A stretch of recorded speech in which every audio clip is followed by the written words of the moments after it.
Well, thank you, Speaker. It's truly a special honour to speak at this time and moment, traditionally used for dead people. It's like being able to rebut at your own funeral. And to quote one of my favourite group of philosophers, as Monty Python once said, I'm not quite dead yet. So let me have a few last words, Speaker and colleagues, before I walk out the doors one last time.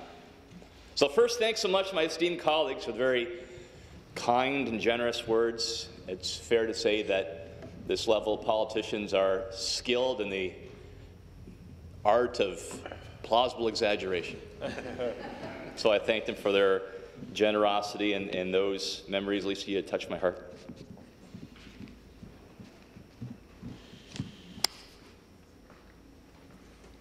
I try to say to myself, yeah, I won't get emotional, Speaker. I mean, I have worked hard to cultivate that hard-ass image over 21 years in this business. And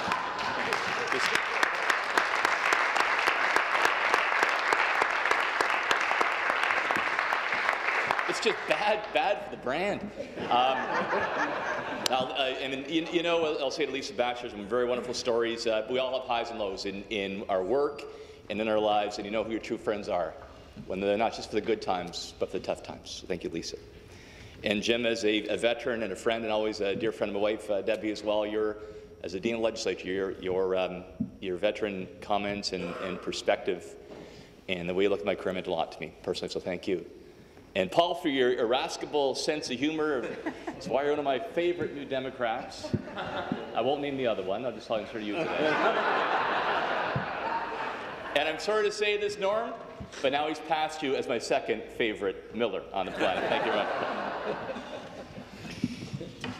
So, joking aside, Speaker, I'm going to miss this place and people an awful lot. It's been 21 years. I've served my sentence, hopefully getting sprung for good behavior. But honest to God, I wouldn't change a minute of it for anything in the world. It has been incredible.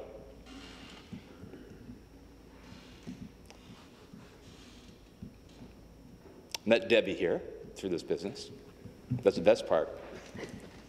When we first started, actually, I was in the far, my desk wasn't even there anymore. It was so far back in that corner. And I don't think she knew me there. She figured I was Tim, Tom, or Bart, for those of us around back in 95. One of those new Niagara guys. But I had her in my targets, and I won that day, and that's the best thing about this business. If she was with Miller today, I couldn't be here. And then Miller and Maitland came about as part of that love. That's awesome. This is the toughest part, Speaker. Deep breath. Nothing would make this dad more proud than to see one of them standing in this place someday as an MPP.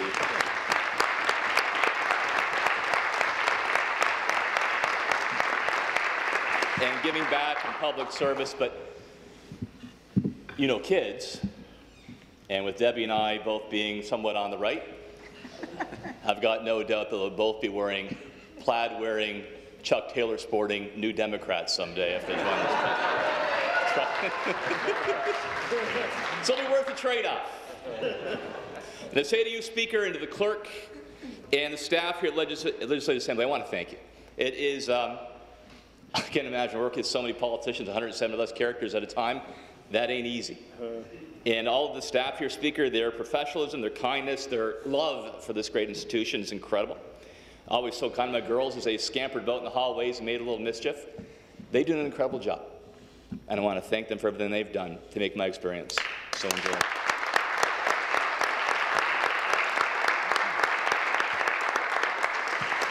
Proud to see so many of my team here, two of the stalwart true believers that dig incredible dedication and talent who've all gone and done really well in the private sector. So congratulations, great seeing you guys back here in the Legislative Assembly. So let me use this last few moments I have to give these last words of advice that you remember me by. If you want to sell your home, particularly in the GTA, I can now sell you.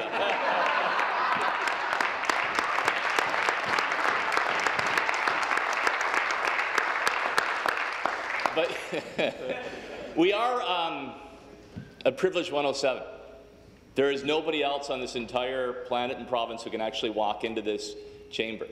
We are given by voters a microphone and a desk, and that is such a unique experience. It gives us a great power, an awesome responsibility, but to come in and talk about whatever you want to talk about, to champion whatever cause. So my advice is, use it. You never know when your time is going to be up. To paraphrase one of my favorite presidents, Theodore Roosevelt, this fortunate 107, you'll use that mic to know great enthusiasms, great devotions, to spend yourself in a worthy cause. Who at the best knows in the end the triumph of high achievement, and who at the worst, if he fails, at least fails while daring greatly. Give people clear choices. Don't be tepid, don't be middling, don't bite your tongue. You don't know when the buzzer goes off. Play hard and play fair. Over the past 2 decades in Ontario politics, over what I've said, how I've conducted myself, I've been a lot of different things to a lot of different people, Speaker. An MPP, I was the kid, now I'm the veteran. The minister, leader, robot, frat boy, Bay Street stooge. I'll tell you a quick story, Speaker. Can I? Thank you. Remember the ads, Working Families ads, where I went in front of a group of sort of the old school Bay Street guys in the oak panel chamber? So we were doing their effective ads. The guy actually looked like me a lot, except was younger, broader shoulders, better shape, so it was kind of flattering. But during candidate training, we had one of our PC candidates that said, yeah, I know those ads aren't true, but Tim never should have gone into that meeting in the first place.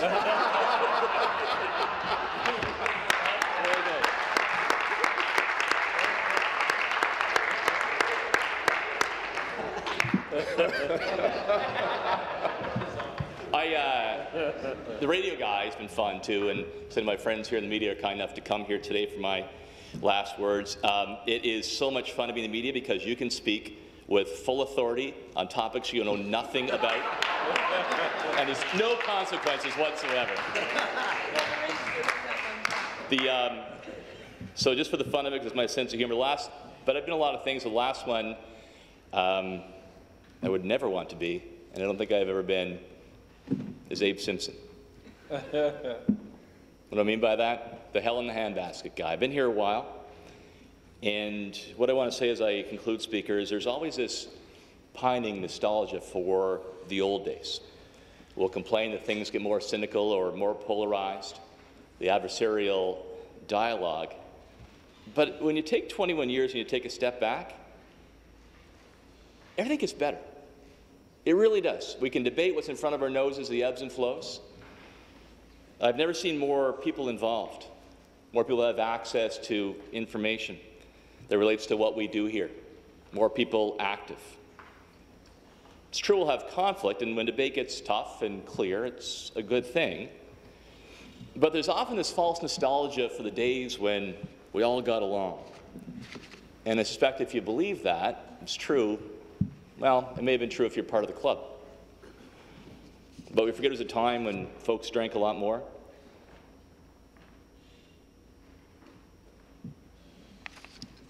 This place was more white, more male. The spouse at home raised a family, absent to the folks who were always here. So I leave here a less cynical person when I arrived. And I arrived pretty bright-eyed, bushy-tailed, wide-eyed, and in awe. And at the end of the day, I remain an optimist.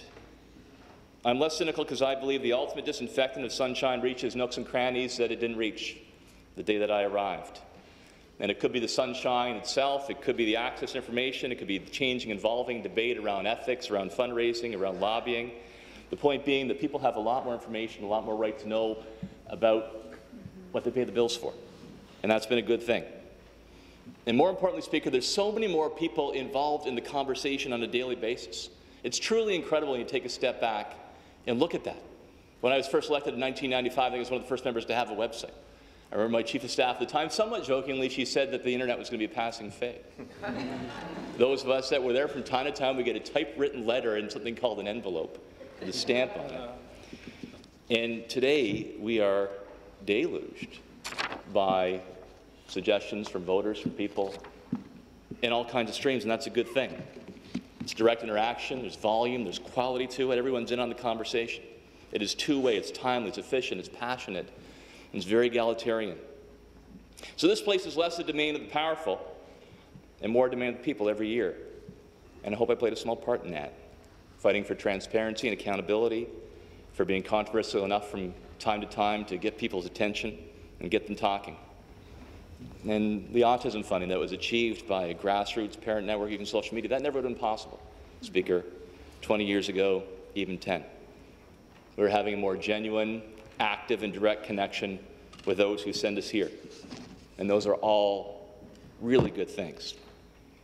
So I've been unafraid to propose some controversial things from time to time. I have dared greatly, and I've been kicked around by as much as anyone in this chamber, especially by my own PC caucus. But in the end, Speaker, I don't regret a minute of it. To have the honour of sitting on these benches and being a voice for the things people want and believe in, it's never a lost cause for any of us. It is worth the to and fro. You've got a microphone, so use it. 21 years ago, I got this microphone. I've used it well. It's a bit beaten up, it's a bit worn, but it still works. And now, Speaker, I hand it back to the people who put their faith in me these 21 years.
As this wraps up, I want to thank all the members that gave tribute for their wonderful and heartfelt feelings.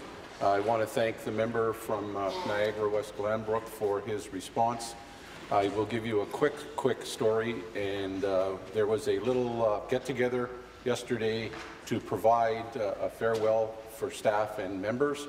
And we were in the middle of a Board of Internal Economy meeting that I chair, and we took a short break to pay respects. And the member from Dufferin-Caledon and I had a quick word, and I basically said, we need to take the break because we've got to do a visitation. I was quickly corrected, and I said that I will make sure he understands that that was not the case of a visitation. It was my respect for the member. Thank you very much for all that you've done for us. Thank you.